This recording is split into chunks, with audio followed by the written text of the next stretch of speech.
자, 여러분 지금부터 이제 챕터 2로 이제 들어가 보도록 하겠습니다. 자, 여기에 이제 정부 조직이 이렇게 나와 있는데 우리나라의 이제 정부 조직 이쪽으로 이제 한번 들어가 보도록 할게요. 우리나라의 정부 조직이라고 이렇게 되어 있을 때 이것이 있잖아요. 정부 조직도가 요렇게 이제 보여지는 겁니다. 이게 이제 있잖아요. 우리나라의 이제 법령에 근거해서 정부 조직이 설치가 될 거 아니에요. 특히 법률의 레벨에서 혹은 또 그거보다 더 위에 헌법의 레벨에서 이제 이렇게 정부 조직이 구성이 된다라고 생각을 하시면 될 거예요. 그래서 헌법과 법률의 레벨에서 규정하고 있는 우리나라에 있는 이제 정부조직법에서 규정되어 있는 그런 이제 기관들을 쭉 열거해 보면 이런 정도가 이렇게 나오는 거예요. 이런 정도가 이렇게 나오는 것이고, 그 다음에 이제 이 안에서 보시면은 여기에서 여러 가지 뭐 이제 부처청 중심으로 우리가 이해를 해야 되거든요. 대통령이 있고 그 밑에 이제 국무총리가 있죠. 그리고 그 밑에 보면 부가 있죠. 부가 있고 그 아래에 청이 있어요. 청이 있고 그 다음에 국무총리에서 이렇게 옆쪽으로 이렇게 보게 되면은 그러면은 이제 거기에 이제 그 처들이 있을 거예요. 그 여기 우리 그림에서는 국무총리 밑에서 여러분들 보실 때 왼쪽 편으로 처들이 나와 있을 거예요. 그 처까지를 합쳐서 부처청이라고 합니다. 부처청. 이렇게 이제 조직이 만들어져 있습니다.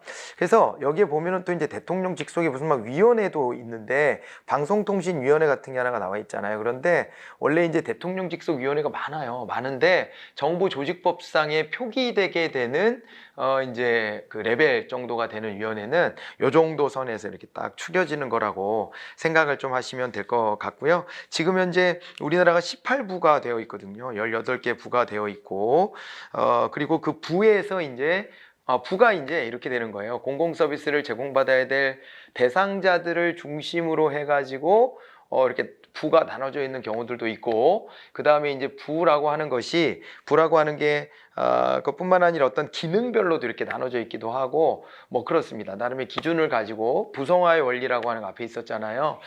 그런 걸 기준으로 삼아서 이제 이걸 나눠놓고 있고, 그 아래쪽에 이제 청이 있어요. 청이 있는데 요걸 이제 우리가 외청이라고도 합니다. 그래서 각 부가 있으면 그 기능에서 이제 한 단계 더 나아가서 거기서 집행해야 될 기능이 있잖아요.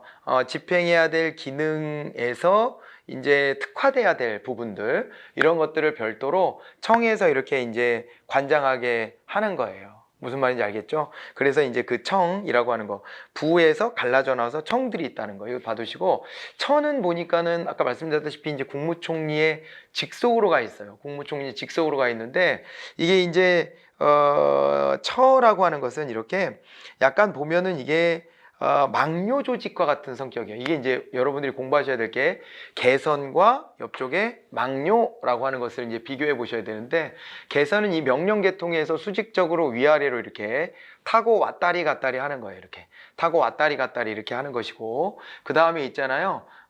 요 라인에서 보면 이제 대통령, 국무총리, 부청이 있는 거죠. 그런데 옆쪽으로 이제 빠져서 보면은 거기에 이제 처나 위원회 같은 것들이 나올 거예요.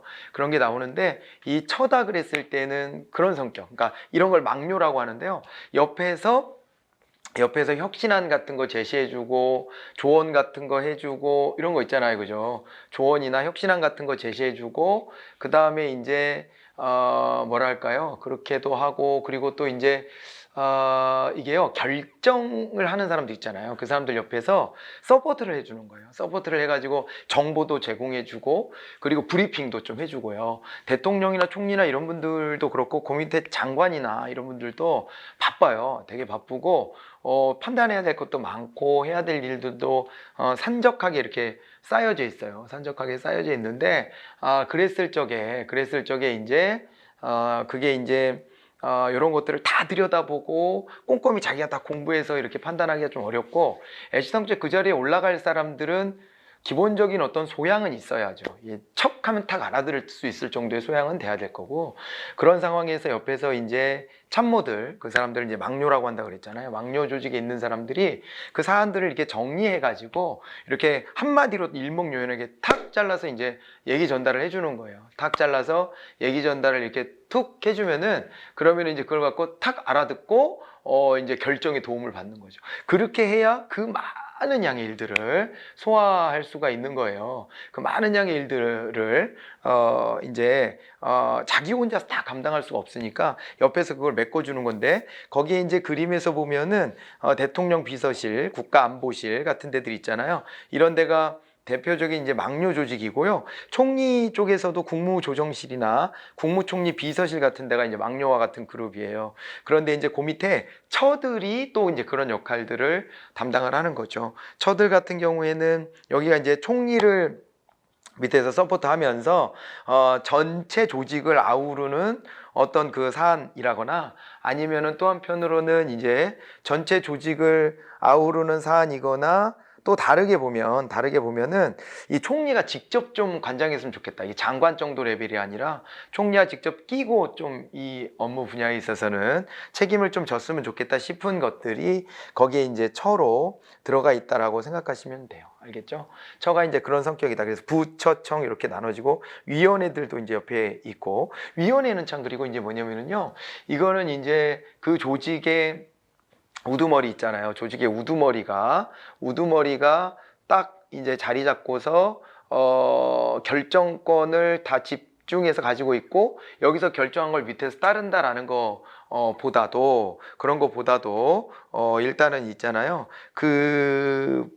이제 이게 이제 어떻게 보면은 부나 이런 데는 장관이나 그런 사람들이 그런 역할을 하는 거잖아요. 그런데 위원회 같으면은 이 옆쪽에 이제 위원회에서 거기에서 이제 여럿이 같이 모여가지고, 위원들이 모여가지고 그 사람들이 공동으로 결정을 하게끔 되어 있는 조직 형태예요.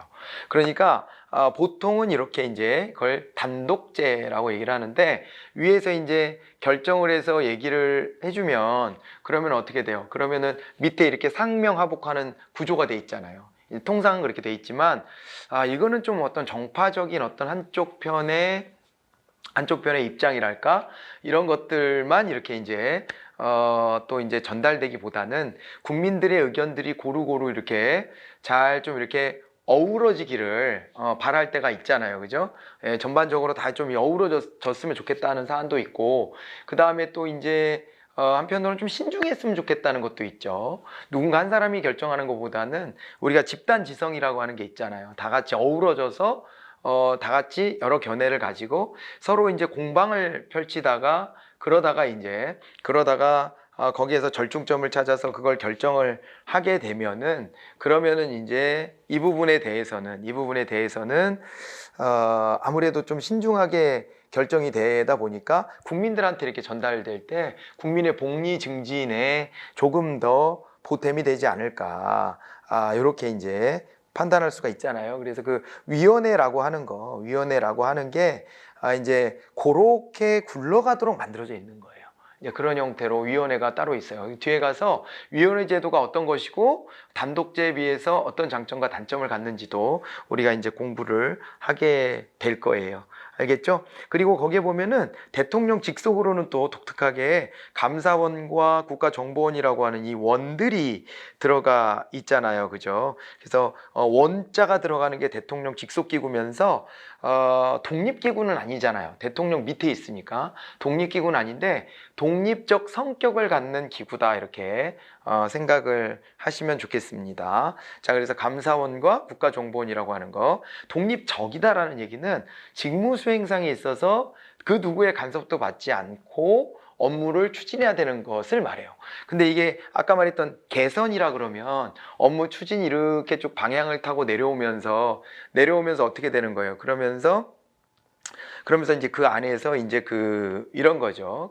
그 안에서 여기에서 이제 결정된 것들을 위에서 이제 지시받은 거 그 틀 안에서 이렇게 움직이게 되는 거잖아요. 대부분은 보면 행정조직은 그렇게 짜여져 있어요. 그런데 그 원자 들어가는 것들은 요게 누군가 밑에는 있어야 돼서 대통령 직속으로 해놓고, 대신에 총리도 간섭 못하게 하고 장관들이나 이런 사람도 간섭 당연히 못하는 것이고, 그런 속에서 독자성을 가지고 직무 수행상의 독립성을 유지하고 있는 그런 기구들이다라고 생각하시면 좋겠습니다. 그래서 대통령 밑에 국무총리가 있고 총리 밑에 이제 부처청이라고 하는 거, 부처청이라고 하는 것들이 있고 그리고 이제 그 원들도 따로 있고 뭐 이렇게 해서 이제 나눠서 좀 보시면 될 것 같습니다. 그래서 이걸 가지고 이제 제가 판서를 해가면서 좀 설명을 드릴까 하는데요.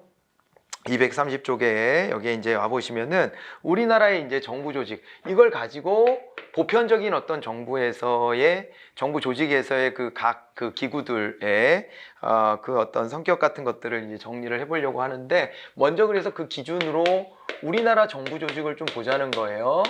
우리나라의 정부 조직을 보자 이렇게 이제 했는데 이거 같은 경우에 이제 제일 위에 대통령이 있잖아요, 그죠? 대통령이 있고 그 다음에 대통령 밑에 이렇게 국무총리가 있어요. 국무총리. 자 이렇게 해서 대통령 밑에 이렇게 해서 국무총리가 있고 잠시만요. 이게 많이 몽당이 됐네요. 얘가 국무총리가 있고 국무총리가 여기 있다. 국무총리가 있고 그 다음에 그 밑에 이제 대통령 밑에 국무총리 그리고 그 아래에 각 부들이 있는 거죠. 이렇게 들어가고 쭉 내려가서 여기 이제 부들이 있어요. 부가 있고 요 밑에 이제 외청이 있다 그랬죠. 청까지 이렇게 하면은 그러면은 이제 요게 개선이죠. 개선으로 이렇게 쭉 따라가는 것이라고 말씀을 드렸는데 개선 먼저 좀 설명해 드리자면은 우리나라에서 이제 대통령이다 그랬을 때는 이거는요 국가의 이제 원수이면서 그러면서 어떻게 되냐면은요 동시에 하나의 지위를 더 갖죠. 그러니까 국가를 대표하는 국가 원수로서의 지위를 하나를 가지고 있고 그 다음에 국가 원수이면서 또 한 가지가 바로 이제 여기가 이제 행정부의 수반이에요. 행정부의 이제 수반이다 이렇게 봐두시면 됩니다. 행정수반, 국가 원수이자 행정수반으로서의 지위 두 가지의 지위를 다 가지고 있다라고 봐두시면 되는 거고요. 그러니까 지방자치단체에서도 마찬가지예요. 거기에 장들이 있어요. 지방자치단체 장들이 있는데 그 지방자치단체 장들 같은 경우에는 이렇게 이제 그 지역을 대표하는 그런 이제 성격과 거기에 이제 행정조직을, 집행조직을 이끌어가는 수장으로서의 지위를 갖는 거예요. 대통령은 이렇게 두 개의 지위를 가지고 있다라고 봐두시고요. 그 다음에 대통령의 임기는 5년이고, 그 다음에 이제 단임제입니다. 5년 단임제 이렇게 되는 거예요. 5년 단임제. 자, 그래가지고 5년짜리 임기인데 단임이니까요. 어떻게 되냐면은 이제 한 번만 하고 두 번은 못 하게 돼 있어요. 우리나라가 과거에 이제 이렇게 돼 있었잖아요. 과거에 보면은 이승만 대통령도 4번 당선이 됐었고 박정희 대통령 집권 기간만 18년이었고 뭐 이렇게 되고 전두환 대통령도 한 번 더 하려고 하는 거 아닌가 싶어서 뭐 87년도 6월항쟁 같은 경우로 이제 못하게 국민들이 막았고 뭐 이제 그런 끝자락에 이제 개헌 요구를 해가지고 단임제로 딱 이렇게 고정시켜 놓은 상태로 지금까지 이제 내려져 오고 있는 거죠. 한 30년 이상 단임제를 채택하고 있다라고 보시면 됩니다. 5년 단임제고 한 번만 할 수 있다라고 하는 거예요. 이것 때문에 좋은 점은 이제 계속 재임하면서 독재화되는 것을 막을 수 있다라고 하는 것은 좋은 점인데 이제 나쁜 점이 있다라고 한다면은 나쁜 점은 어떤 게 나쁜 점이겠어요? 나쁜 점이다 그러면 이게 이제 레임덕이 좀 빨리 와요. 레임덕. 그러니까 대통령이나 이런 사람들이 이런 자리에 있는 사람들이 이제 다음번에 출마를 못한다라고 생각하면 관료들이 이제 다음번 정권은 누구에게 넘어갈 것인가를 자꾸 이제 이렇게 눈치 보게 돼 있다는 거죠. 자꾸만 눈치를 보게 되어 있고 그 눈치를 살피는 과정에서 어떻게 되는 거예요? 눈치를 살피는 과정에서 이를테면은 이제 그 과정 속에서 이제 지금 현직에 있는 대통령이나 이런 수장의 말을 좀 덜 듣는 거죠. 아예 안 들을 수 없지만은 자기가 해야 될 최소한의 일만 하면서 현 정권에서 이제 추진하려고 하는 그런 사업에 대해서는 어떻게 되는 거예요? 그거에 대해서는 약간 좀 이렇게 수동적으로 대응한다든가 아니면은 좀 약간 일을 좀 이렇게 느슨하게 한다든가, 아니면 좀 이렇게 시간을 끈다든가, 뭐 이런 일들을 하기도 하죠. 그런 걸 이제 레임덕 현상이라 그래요. 오리가 엉덩이를 뒤뚱뒤뚱 거리면서 간다. 이걸 영어로 레임이라고 이제 표현하는 거죠. 레임덕, 오리가 뒤뚱뒤뚱거리고 걷는 것처럼 정권 말기에는 뒤뚱뒤뚱 이렇게 된다. 미국은 4년짜리를 2번 할 수 있게 이렇게 함으로써 그 레임덕이 그래도 간격이 좀 이렇게 벌어지게끔 하는 거죠. 그 현직 대통령이 자기가 생각했던 정책을 그래도 엔간히 씨앗을 뿌리고 그것을 어느 만큼 좀 추수할 수 있을 만큼의 기간까지를 좀 벌어준다라고 하는. 그러나 다만 이 사람 뽑아놨는데 그 생각보다 이제 그 기능이 이 사람이 이제 그 역할을 제대로 못한다 싶을 때는 중간 투표를 통해서 한 번 더 국민들의 심판을 받도록, 그래서 4년씩 2번, 한 큐에 8년 이렇게가 아니라 그런 식으로 이제 짜놓고 있는 거고, 우리나라에서도 국민들한테 여론조사해 보면 4년 중임제, 미국과 같은 형태로 갑시다라고 이제 말하는 경우가 많이 있다는 거죠. 이제 그런 면에서 이제 대통령 같은 경우에 그런 식으로 이제 대통령제를 유지하려면 4년 이제 그 연임제, 한 차례 연임제라고 하자. 레임덕을 막기 위해서 이제 그런 얘기들을 하는 건데, 5년 단임제를 하다 보니까 대통령 권력이 한 3년 차 넘어가기 시작하면 꺾여요. 대통령이 제일 힘이 셀 때는 당선자 신분일 때고, 당선이 되고 취임을 하면서부터 인기가 점점점 떨어지기 시작해가지고 인기 한 3, 4년 차 가게 되면은 완전 역전이 되어 있죠. 문재인 대통령, 현직 대통령 같은 경우는 그래도 역대의 그 우리 5년짜리 대통령들 중에서 보면은 이 시점에 인기가 가장 높은 정도 수준이에요. 근데도 보면은 이제 잘하고 있다 못하고 있다 평가해서 못한다가 어쩔 때 보면 더 많고, 잘한다가 좀 많아졌다가 다시 또 뒤집어졌다가 뭐 이렇게 왔다 갔다 하잖아요. 그런 정도 수준인데도 이게 사실은 지금 보면은 잘한다가 되게 높게 나오는 편인 거예요, 이게. 그렇게 돼가지고요. 5년 단임제라고 하는 거, 요거 이제 그렇게 봐두셔야 되겠고요. 그 다음에 또 이제 국가 원수 행정수반, 그리고 5년 단임제 이렇게 되고, 대통령 같은 경우에 이제 그 정도 설명드리면서, 그러면서 이제 대통령 직속으로 있는 기구들을 한번 살펴볼까요? 이제 여기로 한번 내려와 볼게요. 내려와 보니까 뭐가 나와 있냐면은, 여기에 보니까요, 대통령의 비서실 같은 게 있죠, 그죠? 대통령 비서실이 있는데, 장이라고 써 있는 거는 장관급이라는 겁니다. 대통령 비서실장은 장관급이고요. 그 밑에 수석 비서들이 있어요. 수석 비서들이 있는데, 그 수석 비서는 이제 지금 현재 6명인가 그럴 거예요. 수석 비서 차관급입니다. 수석 비서 6명에 그 위에 이제 장관급의 비서실장이 있는 거죠. 이렇게 되고, 그 다음에 이제 여기 국가안보실이라고도 있어요. 국가안보실.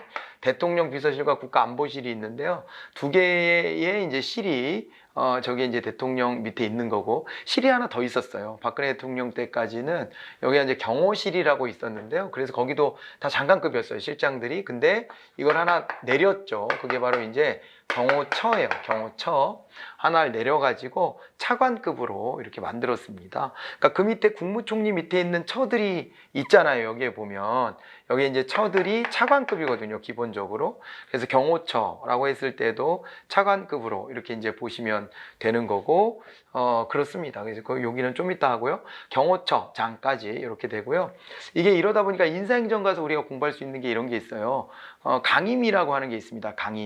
강임이라고 하는 게 있는데, 그 강임은 이제 어떤 거냐면은요, 이렇게 경호처처럼요, 원래 경호실이었고, 그 다음에 경호실장이 장관급이었는데 한 등급 아래로 이렇게 내려버렸잖아요. 제일 위에 수장을 차관으로 내렸기 때문에 그 조직 안에 몸담고 있는 사람들은 어떻게 되는 거예요? 몸담고 있는 사람들은 이렇게 하나씩 내려오게 되는 거죠. 계급이 하나씩 내려와요. 근데 그게 무슨 자기 잘못 때문에 그렇게 된 것도 아니라서, 강임이 되는 경우는 이걸 강임이라 그래요. 그래서 의도치 않게 조직 개편으로 이렇게 하나씩 낮아지게 되는 경우인데, 기존의 보수나 이런 것들에 불이익을 주지 않은 상태로 하나씩 이렇게 낮추게 되는 거예요, 계급을.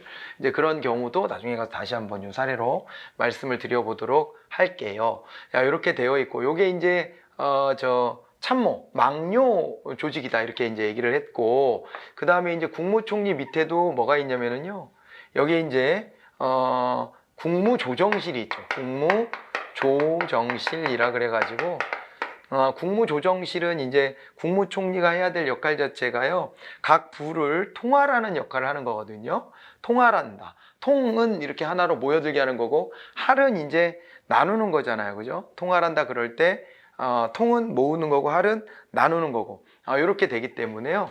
그런 기능을 좀 받쳐주기 위해서 국무총리 이 산하에 국무조정실이 있어요. 국무조정실이 있고, 그 다음에 그 국무조정실에 실장을 장관급으로 두어서 여기 이제 각 부들의 입장들을 조율하는 역할을 하고, 그 다음에 이제 우리 국무회의라고 하는 것도 있거든요. 거기에 원래 대통령과 총리와 각 부의 장관들이 가는 거예요. 여기에 장관들이 가는 것인데, 거기에 이제 국무조정실장도 배석을 하게 되어 있어요.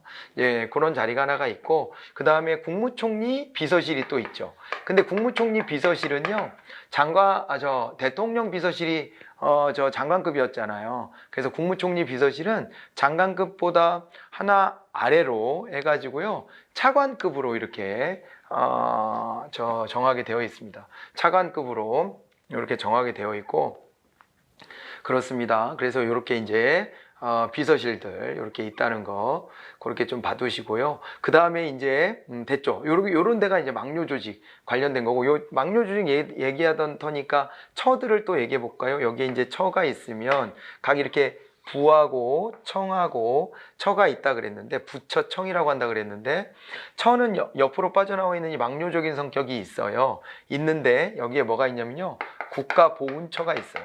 국가보훈처, 여기만 이제 장관급이에요. 장관급으로. 이것도 박근혜 대통령 때는, 박근혜 정부에서는 차관급이었는데 문재인 정부 와서 장관급으로 올렸어요. 아무래도 문재인 정부는 그런 거 있잖아요. 뭐 6.25 때 열심히 싸우고 전사하고 이런 분들에 대해서 예우를 잘 안 갖추는 거 아니냐, 이런 지적을 받으니까 전혀 그렇지 않다 라고 하면서 우리가 더 잘할 수 있다. 장관급으로 격상시키고 일부러 그렇게 하고요. 보수 세력이 집권했을 때는 굳이 뭐 그럴 필요를 못 느껴요.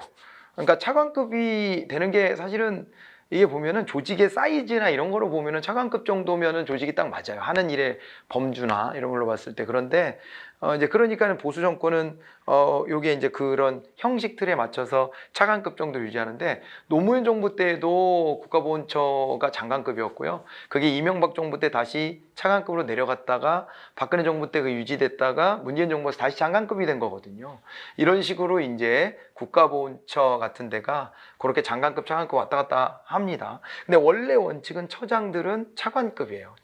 아까 경호처 얘기할 때 말씀드렸죠. 그래서 여기서 이제 제일 중요한 데가 사실은 우리한테는 인사혁신처가 있죠. 인사혁신처.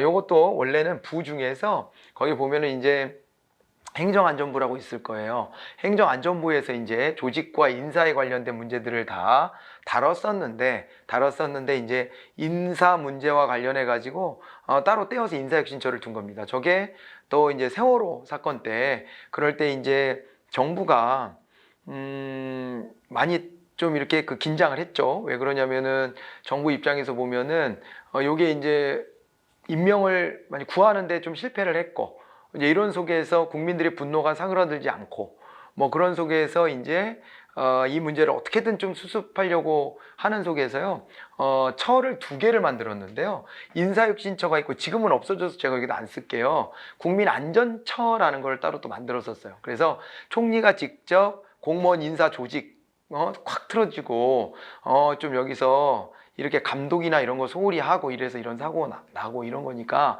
그런 거 하지 않도록 인사 문제 잘 틀어지고, 그 다음에 국민 안전에 대한 문제도 틀어줘라 해가지고 국민안전처를 또 장관급으로 해가지고 총리 밑으로 갖다가 넣어놓기도 했었는데, 그거는 문재인 정부 들어와서 해체가 돼가지고요. 원래 거기가 소방청하고 그 다음에 해양수산부 밑에 있는 해양경찰청을 합친 거였는데, 다시 그거를 원상회복해서 원래 자리로 돌려보내 버렸어요. 그래서 그건 쓰지는 않겠습니다. 아무튼 그런 처들이 그렇게 이제 그 시기에 만들어졌었는데, 그 중에 하나로 인사혁신처, 지금도 이거는 유지가 되고 있고요. 차관급이고, 그래서 인사혁신처장은 정무직 공무원으로 보하고, 인사혁신처 차장은 이제 고위공무원단으로 정한다. 뭐 이렇게 하는 얘기가 나와요. 이것도 인사행정론 가면 우리가 좀 정확하게 알 텐데 옛날식으로 따지면 1급 상당 공무원이 넘버 2를 하는 거고 넘버 1은 같은 경우에는 이제 차관급으로 보하게 되어 있다. 이렇게 봐두시면 됩니다. 그래서 국가보훈처와 인사혁신처가 있고 또 그 다음에 또 뭐가 있냐면요. 이런 거 있죠. 법제처.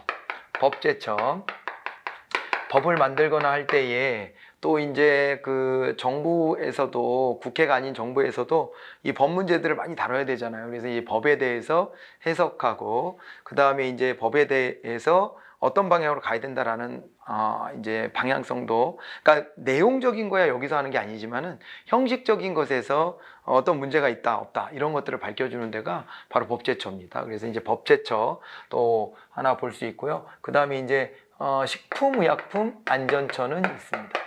식품의약품안전처 이거는 사실은 안전청이었고요. 청으로서 이게 이제 부 중에서 보면은 거기에 이제 보건복지부 있잖아요. 보건복지부 산하로 해가지고 이제 보건복지부 산하에 이 이제 청이 이제 식품의약품안전청이 있었는데 이거를 이제 박근혜 대통령이 이건 출범할 때 그때 뭐 4대 악을 척결한다 그랬나? 그 중에 하나가요. 그 불량식품 사범, 그러니까 우리 먹거리 가지고 장난치는 거, 이제 식품위생사범에 대해서 이거 일벌백계 하겠다 이렇게 이제 선언을 했었고 그 일벌백계 하는 속에서 어떻게 되는 거예요? 그 속에서 식품의약품에 대해서 안전 문제를 다루겠다 해가지고 식품의약품안전처 이렇게 해가지고 이제 그 청으로 있던 것을 따로 빼서 총리가 직접 챙겨라 이렇게 만들어 놨죠. 네, 그렇게 해서 처들이 이렇게 있다 해서 이쪽을 이제 막료스럽게 이제 보시면 되고요. 막료스러운 게 또 이제 하나가 더 있는데요. 그게 이제 바로 위원회예요. 위원회가 있는데 여기가 왜 그러냐면 위원회는요 개선스러울 수도 있고 막료스러울 수도 있어요. 네, 개선스러울 수, 막료스러울 수 있는데 여기는 이제 이 개선에 좀 가까워요. 여기 총리 밑에 있는 경우도 위원회가 개선스러워요. 그래서 이쪽으로 뺄게요. 이제 저쪽이 막료 쪽에 주로 해당된다면 이쪽은 이제 개선과 같은 형태의 조직으로서 위원회들을 볼 수 있는데 대통령 직속의 위원회다 그랬을 때는 방송통신위원회가 있습니다. 방송통신위원회, 네, 방송통신위원회가 있고요. 그 다음에 이제 국무총리 밑에 있는 위원회다 그랬을 때는 여기도 위원회가 4개나 있어요. 위원회도 많아요. 위원회도 많아서 이 위원회를 보면은 이제 공정거래위원회 이런 거 들어보셨죠? 공정거래위원회도 있고 그 다음에 또 이제 금융위원회 같은 데도 있어요. 금융위원회도 있고요. 그 다음에 또 이제 위원회 중에서는 우리한테는 시험에서는 제일 많이 중요한 게 여긴데요. 국민권익위원회라고 하는 게 있습니다. 국민권익위원회라고 하는 게 있어요. 국민권익위원회. 그래서 공정거래위원회, 금융위원회, 국민권익위원회 이런 것들이 있고 그 다음에 이제 또 하나가 위원회가요. 또 뭐가 있냐면은 공정거래위원회, 금융위원회, 국민권익위원회에다가 그 다음에 우리 위원회 한 가지가요. 이 원자력안전위원회라고 하는 게 있는데요. 원자력안전위원회는 혼자 차관급이었죠. 위원회 중에서는. 여기 이제 열거한 위원회들은 위원장이 다 장관급이거든요. 장관급인데 원자력안전위원회만 차관급으로 좀 더 격이 조금 낮습니다. 그렇게 되어 있는데 이게 위원회들이 보통 여기가 하나의 집행 기능을 담당을 해요. 그러니까 옆에서 참모 조직과 같은 역할보다는 위원회가 참모 조직스러운 위원회도 많아요.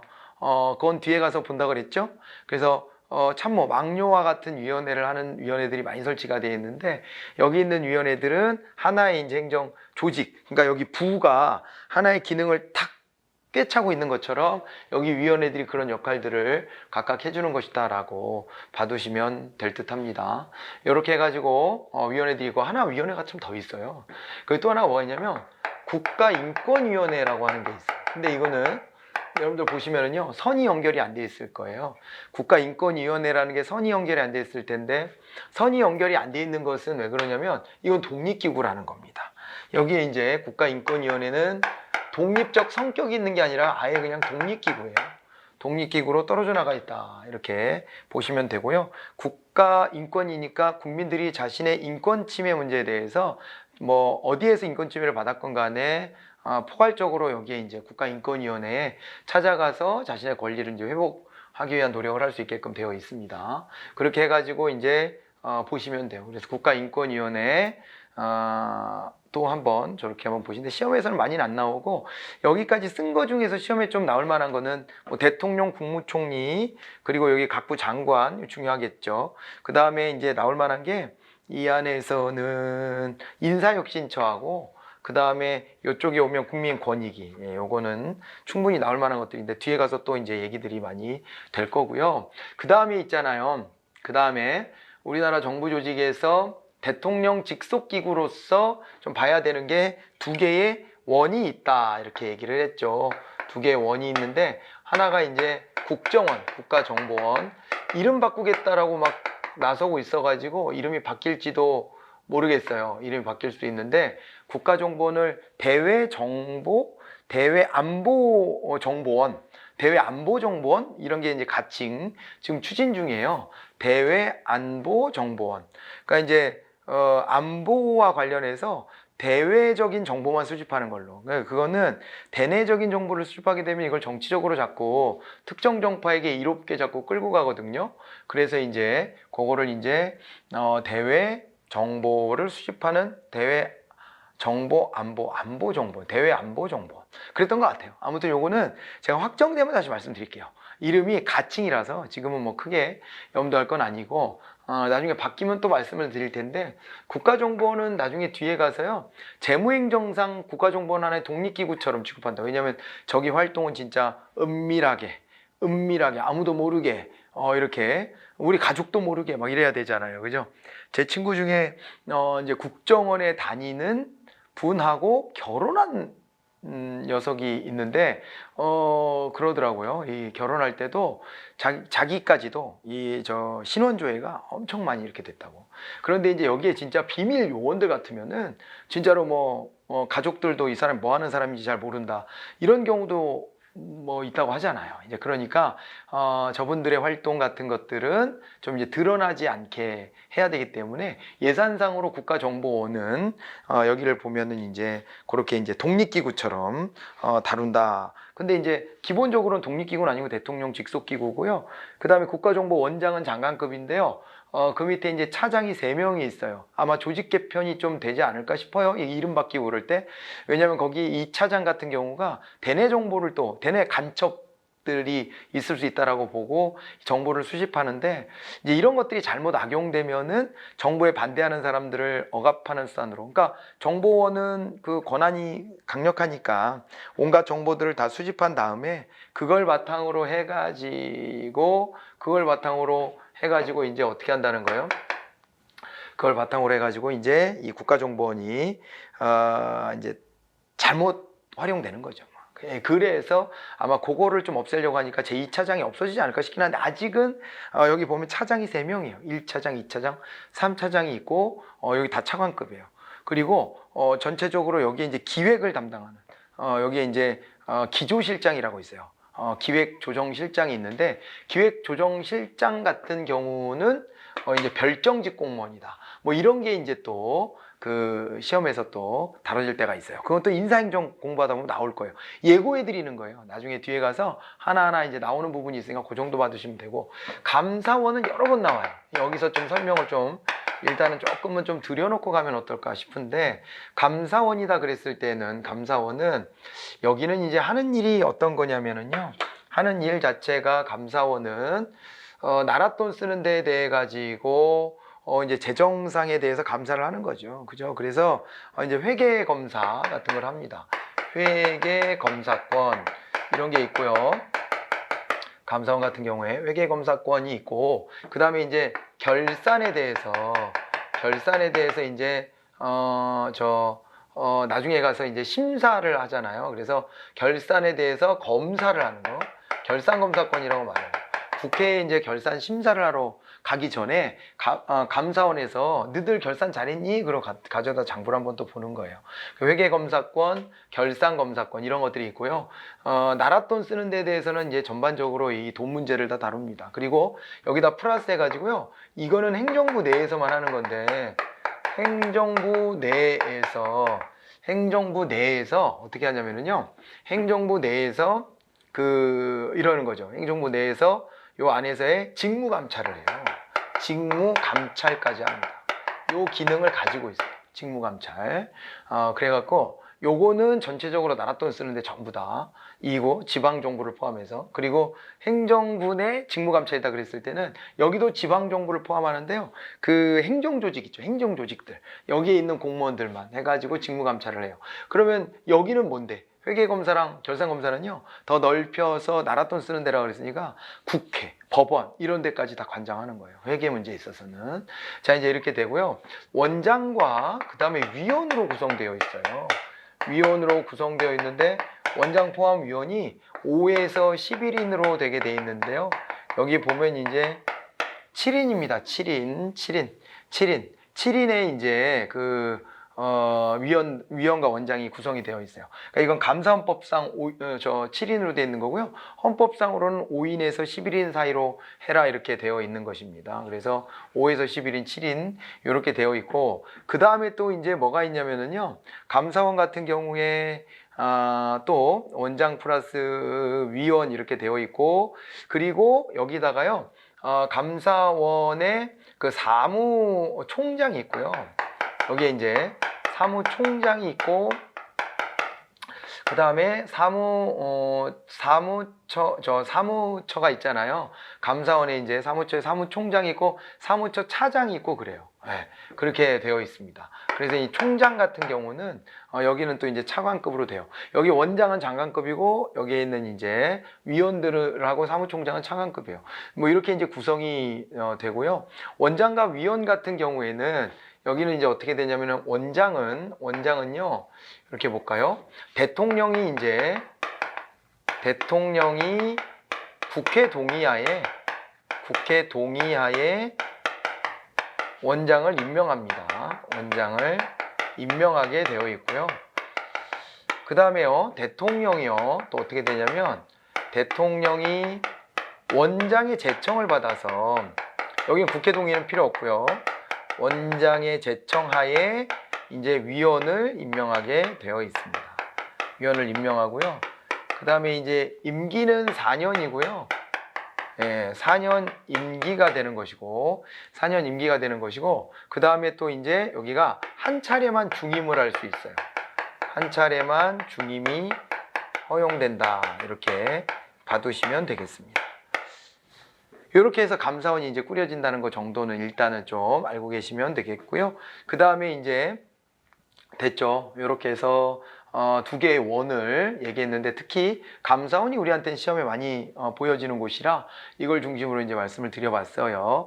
그렇게 했고 그 다음에 있죠. 이렇게 됐고 다 얘기했나요? 이제 위원회 뭐 다 얘기했네요. 그죠? 위원회까지. 요 밑에 있는 위원회랑 요것도 다 얘기했으니까 그죠? 이렇게 되고요. 하나를 더 추가해서 보면은 이제 여기다가 국무회의라고 하는 게 있어요. 국무회의가 있는데 국무회의다 그랬을 때는 요 지위가요. 어떻게 되는 거냐면 행정부 내에서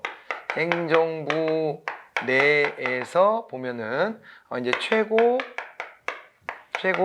심의기구다 이렇게 보시면 됩니다. 최고 심의기구다 이렇게 해가지고 보시면 되는데요. 이게 의결을 하긴 하지만은 이제 여기서는 의결은 요식적이고요. 원래 여기 구성원들의 3분의 2 이상의 찬성이 있어야 된다라고 보는데 그런데 사실상 뭐 대통령의 의중이 크게 이제 반영되는 거라고 봐야 되고 그런데 이제 심의에 관련해서는 헌법상으로 봤을 때 헌법상 이게 어떻게 되어 있냐면요. 헌법상으로 봤을 때 요게 최고 심의기구니까요. 어떻게 되냐면은 여기가 필수적으로 요거는 또 꼭 심의해라 라고 하는 필수 심의 사항에 대해 가지고 규정을 하고 있다 이렇게 보시면 됩니다. 헌법상 필수 심의 사항이 규정되어 있다. 이게 이제 국무회의가 됩니다. 그래서 국무회의의 의장 있죠. 의장. 국무회의의 의장이 누구냐면 의장이 대통령이에요. 의장이 대통령. 그 다음에 이제 부의장 있잖아요. 부의장이 요게 이제 국무총리예요. 국무총리가 되고요. 그 다음에 요 밑에 이제 국무위원이 있어요. 국무위원이 있는데 국무위원은 어떻게 되냐면요. 국무위원은 여기는 이제 5에서 여기 15에서 30인까지로 이렇게 구성을 하는데 국무위원 같은 경우에는 여기는 있잖아요. 대통령이 임명을 하는데요. 대통령이 여기 이제 총리 있잖아요. 총리의 제청하에 임명을 하게 되어 있습니다. 총리의 제청을 받아서 대통령이 임명하게 되어 있어요. 됐죠? 네, 이게 이제 국무회의입니다. 국무회의.